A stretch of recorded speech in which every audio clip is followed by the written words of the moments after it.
And welcome back to the Kenny and JT show here on News Talk 1480 WHBC. It's that time of the week, one of my favorite times of the week, because we get to talk to the Sarchione Ford Player of the Week, and it was week number 9, and what a game it was. We had it for you right here on WHBC, a thriller, a double overtime thriller. Lake gets the win 28-27, and joining us right now via the Wake 'em Way hotline and here on WHBC is our Sarchione Ford Player of the game in that game, as well as Player of the Week, Logan Brady. Logan, thanks for joining us. Congratulations on the big win. How'd that one feel the other night, man? Hey, yeah, thanks for having me. It was awesome. After these last 3 weeks, 2 field goals you lose by and then a pick six, some would say. But, just finally crunching one out and finally getting one definitely felt good. It feels like we're on the right track now. Yeah, I heard Coach DeGeorge talking to you guys after, the game the other night.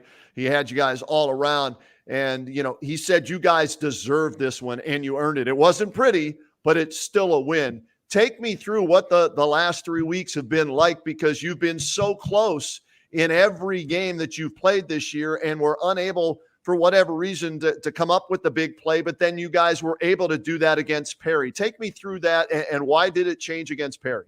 Yeah, definitely. I think it starts back to the Jackson week, losing off that field goal against our big rival.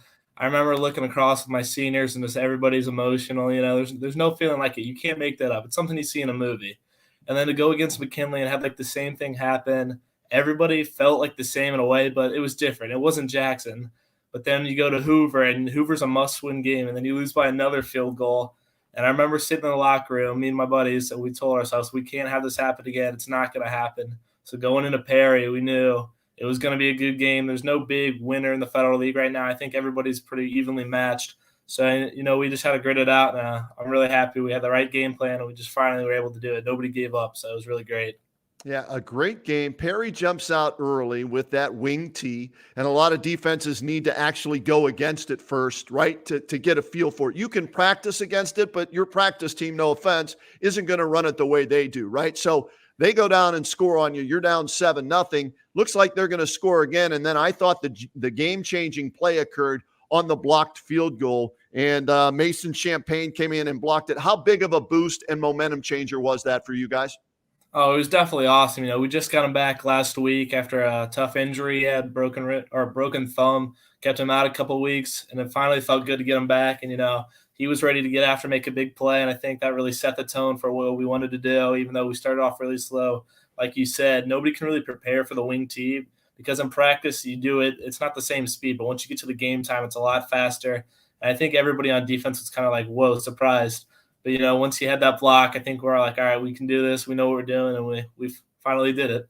Yeah, you did it, and you were a big part of it on offense, defense, special teams. Let's give everybody the numbers that's tuning in and watching here on Facebook why Logan Brady was our player of the game. 3 rushes for 27 yards and a touchdown. We'll get to that a little bit later. 13 solo tackles on defense from his linebacker position, 14 total tackles, and that 14th one was huge. A key stop on the 2-point conversion is what I'm referencing there. A kick return for 19 yards, a punt return for 3 yards. So you play almost every play of every game, Logan. How are you able to physically and mentally handle that and go through everything you've gone through the last 3 weeks and rise to the occasion like you did in this big win over Perry, 28-27? Yeah, at the start of the year, it was tough because, you're not really ready for the 4 quarters. But as the season's progressed, I feel like I've become more in shape and everything.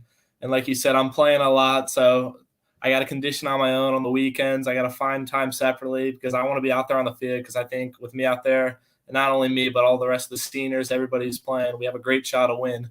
So, I'm just trying to do my own thing but help the team in as many ways as I can. So just got to keep doing what I'm doing. Obviously, in each of your roles, you're helping the team. But I want to ask you about the leadership role because Coach DeGeorge and I talked. You guys are playing 7 sophomores in starting roles, either on offense, defense, or special teams. So how much have you taken them under your wing, if you will, because they're a big part of this football team, and they played roles in the win last night, and you've got another game left plus the playoffs.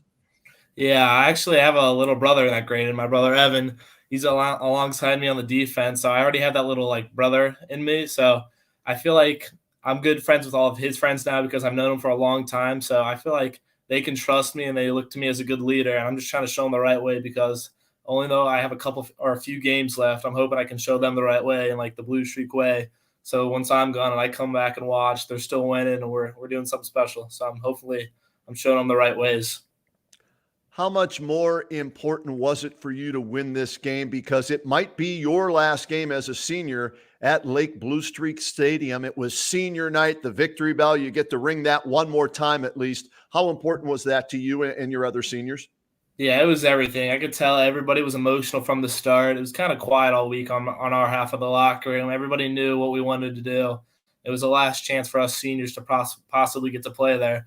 So a lot of emotions going into it. But after the bell, I looked at my buddies. A couple tears dropped, but it was happy tears. So I can't complain too much. Logan Brady is our guest, our Sarchione Ford Player of the Game on Friday night, our Player of the Week as well. Double overtime win, 28-27 over Perry. And Logan, take me through the final seconds in regulation, though, man. It was like deja vu all over again, was it? Perry setting up, Yeah. right? Take me through what's going through your mind as that's happening.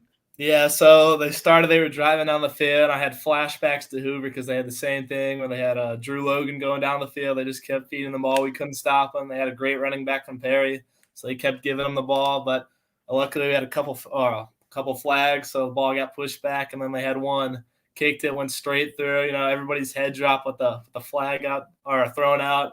So we had a little hope, moved him back. He missed it, luckily. Everybody was excited, and then overtime happened, and it was like I said earlier, it's just like a movie. Like you can't make it up. It's crazy. I was standing directly underneath that goalpost. So the two officials are right in front of me, one on either side of me. And there was no doubt about it, no hesitation. The flag came out and he boomed that one through with plenty of distance too. So I'm thinking, 5 yards isn't going to make that much of a difference in distance. Just can he get it between the uprights? But it was well short. All right, so you go to overtime. Sigh of relief. Everybody exhales, right? What was Coach's message to you guys as you were huddling up going into the first overtime? Just stay calm and stay true to ourselves. We have a great defense. Our offense was playing well at the end of the game. We were driving. I think, like he said, you just got to stay within ourselves and just believe in one another. And I think at the end of the game, it showed pretty true. Yeah, it did. They score first, though, in the overtime. So you guys know now that you have to score a touchdown and kick the extra point.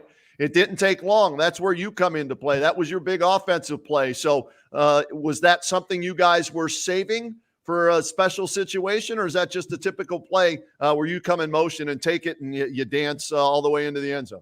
It was just something we worked in practice all week on. It didn't have to be towards me, but I think they knew I had the energy. I'm used to playing offense, and we had great blocking. We saw on film that we could run it, so we just did it, and it worked perfectly with good blocking. Yeah, I don't think you were touched. So we're tied up. We're going into a second overtime. You guys get the ball first there, and it was a dicey situation, fourth and goal, and you got to score there, obviously a touchdown, because you're thinking, well, we don't score, Perry's going to win this thing. So take me through that second overtime on offense, then we'll get to defense. Yeah, definitely. I didn't play much that. I got my one carry, and then I was out because we have a great running back as well with me. And, we're at the fourth down yard, maybe two. We were sitting there like a field goal, probably not going to win against a great Perry offense that has been driving down, especially on the first possession. So we knew we had to go for it. We put our jumbo set in. It was a great package. Found the hole. Everybody blocked great, and Matt got in. So it was a great experience. Talk a little bit about what Matt means to this team. He's the bell cow, the featured running back, Matt Solberger there, and he scores the game-winning touchdown there. Yeah, he's a great leader, especially for the junior class. You can look at us as seniors, but you haven't been friends with everybody since high school or for high school. But with the juniors, he's been closer to the sophomores more. And then for the juniors, I think they respect him because, he's been putting in the work and he's doing everything he can to help the team. And he's not afraid to get on guys, which is what I like about him.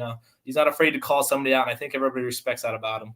Before we get to the final play on the 2-point conversion, Kel Jarvis, as a sophomore coming in, leading this team. He's had his ups and downs, which comes with youth. That just happens. But to see him excel in that game, throwing and handling the offense there, the future's pretty bright at Lake with him at quarterback, isn't it? Yeah, it's awesome. When he's out there throwing great balls, I get flashbacks of Jake Eccles because he was really great. So I see a little Jake Eccles in him right now. Oh, that's outstanding. All right, so Perry scores the touchdown, and Joseph Schwarzer is the kid you guys couldn't stop, right? So he Yeah. gets the touchdown. So we look over as a media member on the field, sideline reporter. We look over at the sideline, and they're not bringing the kicker out. Did you guys know at that point, too, you kind of felt that they were going to go for 2 points there? It was a weird thing. I'm telling you, when I looked over at our sideline, I was waiting for like the call, but then I looked over at their sideline. I didn't see like the field goal or the whatever it's called tee to come out. Right. So I knew they were going for 2, and everybody kind of reacted at the same time. They were like, "All right, this is everything we've been waiting for. We need to get this win." We looked over, got the call, and luckily made the stop. So Schwarzer gets the ball again. Give me your viewpoint. You're the linebacker. Where are you shooting a gap, or are you keeping your eyes on him? Take me through that, because you were a big part of making sure he doesn't get in the end zone for the 2-point conversion in the win. I mean, we knew they were definitely going to run the ball. I feel like they've been doing it all game. Why stop now? I followed my guards. He came out to me. I tried to jack him. He got a piece on me, but I saw the hole open up. I filled down. Everybody kind of collapsed at the same time, so it was pretty great. It's a group tackle. We stopped him at like the half-yard line. So emotions were running high. I went over and hugged my defensive coordinator, Coach Count. It was just great. Yeah, a fantastic finish. And for people that haven't seen it, they can go to our Facebook page at WHBC's Facebook page. I had the goal line stop on video, as well as the chaos that ensued with the fans coming down from the stands and celebrating, and also Coach DeGeorge's message to you guys after the game. All right, so it's a hell of a win. Congratulations on the player of the week, but that's in the rearview mirror now, right? It's all focus ahead. You've got one regular season game left in the playoffs. So give me your thoughts on what that win could mean to you guys moving forward. It means everything, honestly. You get a lot of energy going into the playoffs. Green's a great team. They've had tough losses like we have. A lot different from Perry, though. Spread them out, pass it all over the place. Like Perry, just going to run the ball down your throat. So it's a lot of work on. But if we win this, I think we're going to be in a great spot to be in the playoffs, get a good matchup. So a lot of positives to look for if we win. Well, best of luck against Green and in the postseason. Who knows? We'll see you down the road again, maybe on WHBC radio or TV or our stream game. We wish you nothing but the best, and congratulations on being our Sarchione Ford Player of the Game and Player of the Week.